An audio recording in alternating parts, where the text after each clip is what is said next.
یا وصیت کرنے میں کوئی زیادتی کی ہو، تو فرمایا غیر مضارن، ایک دوسرے کو نقصان نہ پہنچایا گیا ہو، وصیۃ من اللہ، یہ اللہ کی طرف سے تاکید ہے، واللہ علیم حلیم، اور اللہ تعالیٰ تو علم والا بردبار ہے۔ تلک حدود اللہ، یہ اللہ کی حدیں ہیں، اللہ کی بیان کی ہوئی حدود ہیں۔ ومن یطع اللہ ورسولہ، اور جس کسی نے اللہ اور اس کے رسول کی اطاعت کی، یدخلہ جنات، اللہ اسے ایسی جنتوں میں داخل کرے گا، تجری من تحتها الانہار، جس کے دامن میں نہریں بہتی ہوں گی، خالدین فیہا، اور اس میں ہمیشہ کا رہنا ہوگا، رہنے والے ہوں گے، وذالک الفوز العظیم، اور یہی سب سے بڑی کامیابی، زبردست کامیابی ہے۔ ومن یعص اللہ ورسولہ، اور جس نے اللہ اور اس کے رسول کی نافرمانی کی، ویتعد حدودہ، اور اس کے حدود سے تجاوز کیا، یدخلہ نارا، اللہ تعالیٰ اسے آگ میں داخل کرے گا، جہنم میں داخل کرے گا، خالدا فیہا، وہ اس میں ہمیشہ رہنے والا، اسی میں رہنے والا ہوگا، وَلَهُ عَذَابٌ مُہین، اور اس کے لیے ذلت والا عذاب ہے۔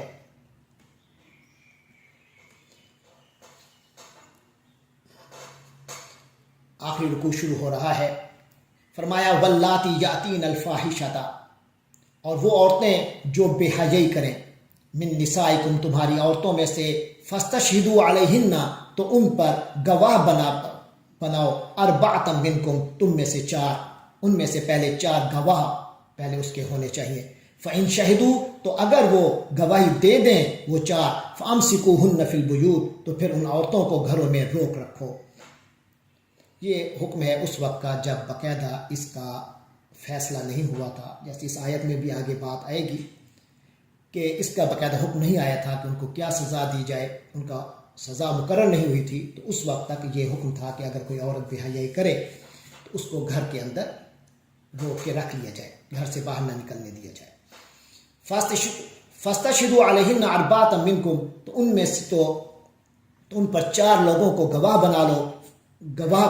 ان کے ہونے چاہیے، چار گواہ ہونے چاہیے۔ فإن شہدوا، پھر اگر وہ چار گواہی دے دیں، فامسکوہن فی البیوت، تو ان کو گھروں میں باندھ لو، حتی یتوفاہن الموت، یہاں تک کہ ان کو موت ان کو محفوظ کر لے، یعنی موت ان پر آ جائے، اس وقت تک وہ گھر میں ہی قید رہیں گی۔ او یجعل اللہ لہن سبیلا، یا اللہ ان کے لیے کوئی رستہ پیدا فرما دے۔ تو اب جو ہے وہ سورۃ النور میں جو احکام آئے ہیں کہ اگر کوئی عورت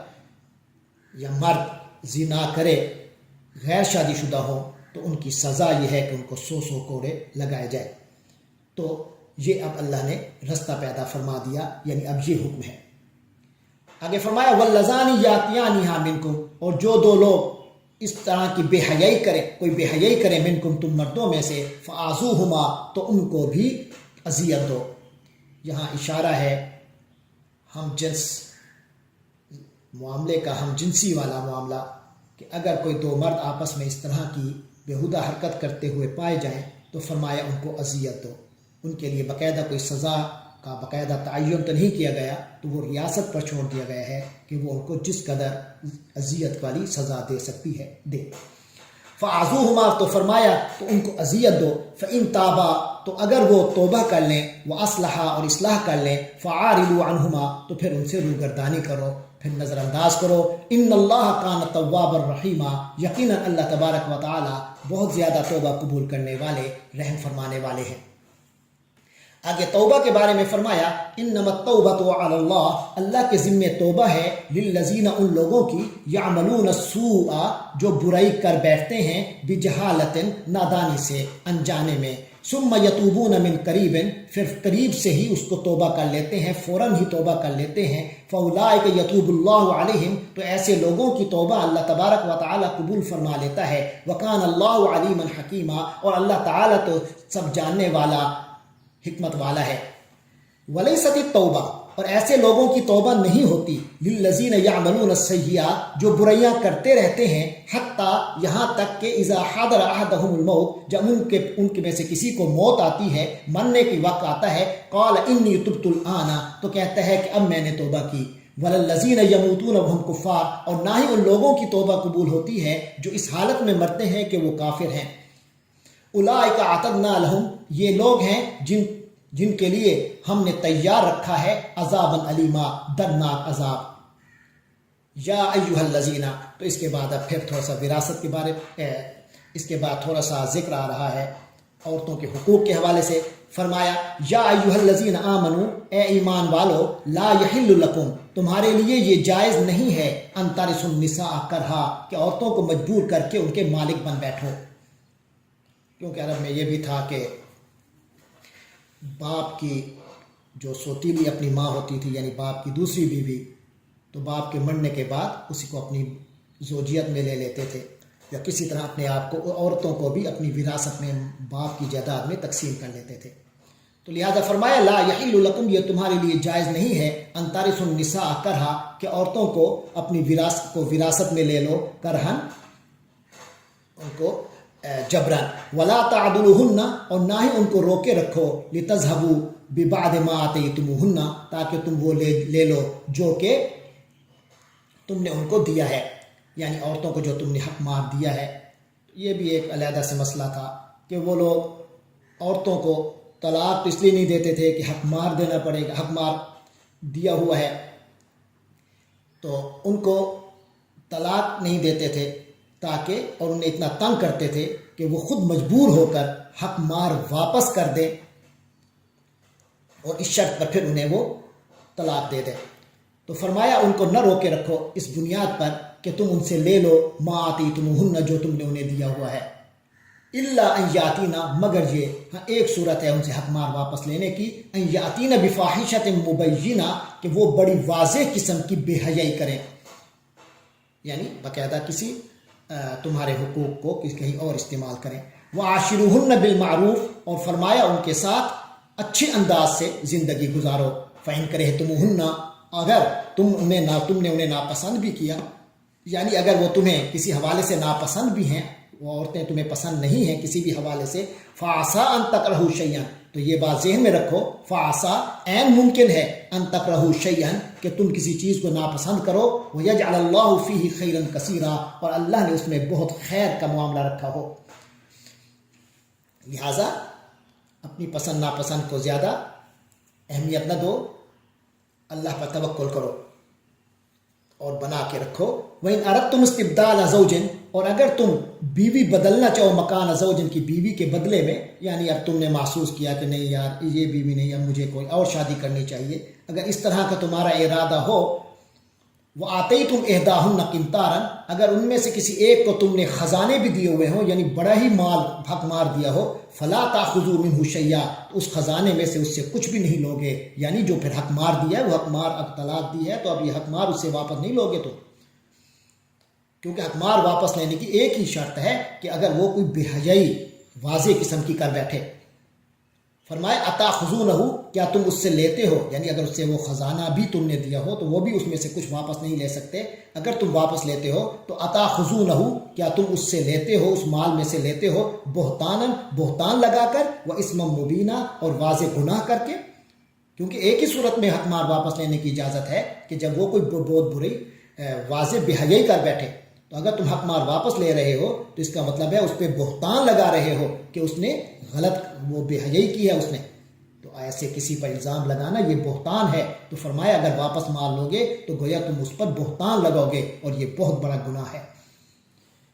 آگے فرمایا وَكَيْفَ تَأْخُذُونَهُ، اور کیسے تم اس کو لیتے ہو، وَقَدْ أَفْضَىٰ بَعْضُكُمْ إِلَىٰ بَعْضٍ، جبکہ تم ایک دوسرے کے بہت قریب جا چکے، یعنی ایک دوسرے کی صحبت کر چکے، ایک دوسرے سے اتنے قریب جا چکے جو جتنا قرب کسی سے نہیں ہوتا.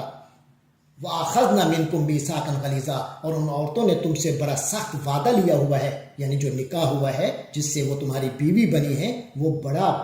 پکا وعدہ تھا. اللہ کے نام سے وہ وعدے لیے گئے تھے، اللہ کا نام لیا گیا تھا جس پر یہ نکاح قائم ہوا تھا. آگے فرمایا وَلَا تَنْكِحُوا، اور نکاح مت کیا کرو، مَا نَكَحَ آبَاؤُكُمْ، ان سے جن سے تمہارے باپ دادوں نے نکاح کیا ہے، مِنَ النِّسَاء، عورتوں سے، إِلَّا مَا قَدْ سَلَفَ، مگر جو گزر چکا، یعنی پہلے جو کچھ ہو چکا، مگر اب تمہیں اجازت نہیں ہے کہ اپنی کسی سوتیلی ماں سے شادی کرو. اور إِلَّا مَا قَدْ سَلَفَ، جو گزر چکا، اس شرط پر کہ اب بھی اگر کوئی سوتیلی ماں تمہارے نکاح میں ہے تو اس کو بھی چھوڑ دو. ہاں پہلے جو گناہ ہو چکے، وہ جو کچھ گناہ ہو چکا وہ ہو چکا، وہ اللہ کے ہاں عدم علم کی بنیاد پر معاف ہوگا. تو فرمایا سوتیلی ماؤں کو جو کہ تمہارے باپوں کے نکاح جن سے ہو چکے ہیں ان عورتوں کے ساتھ نکاح مت کرو، الا ما قد سلف، مگر جو کچھ ہو چکا، انہ کان فاحشۃ، بے شک یہ جو معاملہ ہے انتہائی بے حیائی ہے، وہ مقتن، اور اللہ کی ناراضگی کا سبب ہے، وساء سبیلا، اور بے راہ روی ہے، اور بہت بری راہ ہے۔ اس کے بعد اس پارے کی آخری آیت اور پھر اس کے بعد اگلی آیات میں حرام رشتوں کا ذکر آ رہا ہے۔ فرمایا حرمت علیکم امہاتکم، تم پر تمہاری مائیں حرام ہیں، یعنی تمہاری محرم ہیں، ان سے نکاح نہیں ہو سکتا، وبناتکم، اور تمہاری بیٹیاں، واخواتکم، اور تمہاری بہنیں، وعماتکم، اور تمہاری پھپھیاں، وخالاتکم، اور تمہاری خالائیں، وبنات الاخ، اور بھتیجیاں، وبنات الاخت، اور بھانجیاں، وامہاتکم اللاتی ارضعنکم، اور تمہاری وہ مائیں جنہوں نے تمہیں دودھ پلایا ہے، واخواتکم من الرضاعہ، اور تمہاری رضعی بہنیں، دودھ شریک بہنیں، وامہات نسائکم، اور تمہاری عورتوں کی مائیں یعنی ساسیں، وربائبکم اللاتی فی حجورکم، اور تمہاری وہ ربیبائیں یعنی وہ بچیاں جو تمہاری گودوں میں پلی ہیں، من نسائکم، تمہاری عورتوں سے، تمہاری بیویوں سے، یعنی تمہاری بیویوں کی وہ بچیاں ہیں جن عورتوں سے، اللاتی دخلتم بہن، تمہاری ان بیویوں کے بچیاں جن کے ساتھ تم صحبت کر چکے، یعنی جن سے میاں بیوی کا تعلق قائم کر چکے، اب ان کی بیٹیاں بھی تمہاری محرم ہیں۔ فَإِن لَمْ تَكُونُوا دَخَلْتُمْ بِهِنَّ، اگر تم ان پر داخل نہیں ہوئے، یعنی ان سے تمہاری صحبت نہیں ہوئی، فَلَا جُنَاحَ عَلَيْكُمْ، تو پھر کوئی گناہ نہیں۔ وحلائل ابنائکم الذین من اصلابکم، ہاں یہ بھی محرم ہیں، حلائل بیویاں، ابنائکم تمہاری بیٹوں کی بیویاں یعنی بہویں، الذین من اصلابکم ان بیٹوں سے کی بیویاں جو کہ تمہاری اپنی اولاد ہیں، وہ بہویں تمہارے اوپر حرام ہیں۔ وان تجمعوا، اور یہ بھی جائز نہیں ہے کہ تجمعوا، کہ تم جمع کرو بین الاختین، دو بہنوں کو، ایک ہی وقت میں دو بہنوں کو اپنے نکاح میں جمع کرو، یہ بھی جائز نہیں ہے، الا ما قد سلف، مگر جو کچھ گزر چکا، یعنی جو پہلے ہو چکا، اب اگر ایسی کوئی صورت ہے تو اس کو چھوڑ دو۔ ان اللہ کان غفور الرحیم، بے شک اللہ تبارک و تعالی بہت بخشنے والا، رحم فرمانے والا ہے۔ 5ویں پارے کی پہلی 2 آیات بھی پچھلے رکوع کا حصہ ہیں، تو ان کو بھی پڑھتے ہیں۔ فرمایا والمحصنات من النساء، اور وہ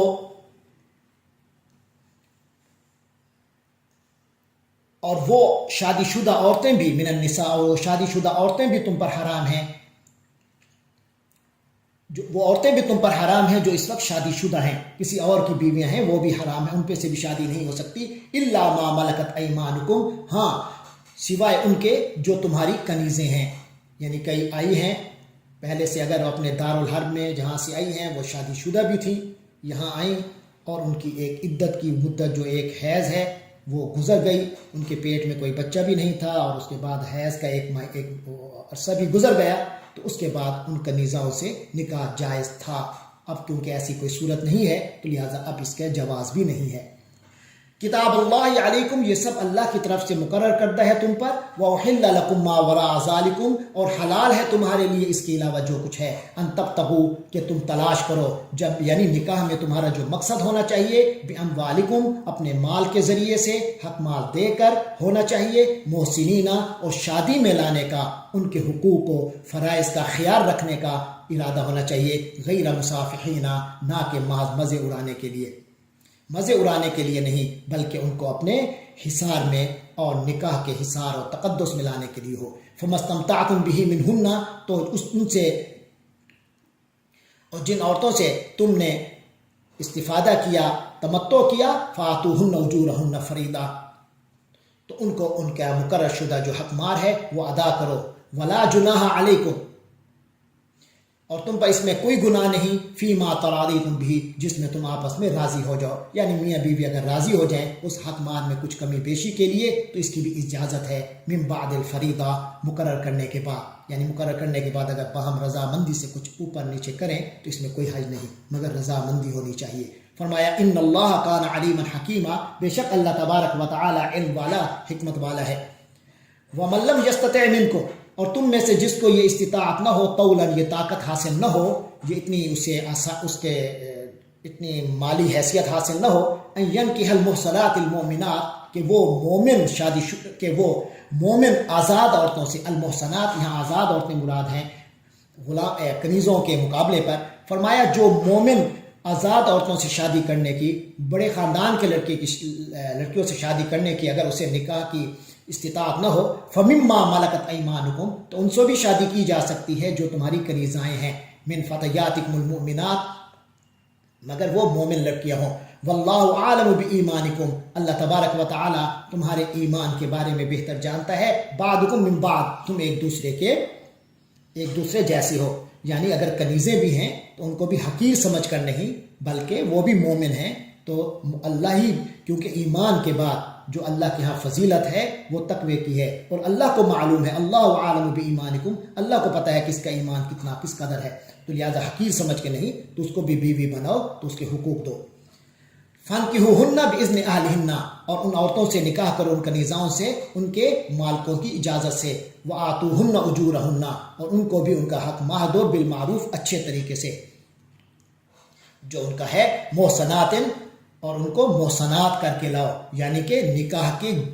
بندھن میں لے آؤ، تقدس اور احترام کے رشتے میں لے آؤ، غیر مصافحات، نہ کہ مزے اڑانے والے بن کر، ولا متخذات اخدان، اور نہ ہی آشنائیاں پیدا کر کے سہیلیاں بنانے والا معاملہ ہو۔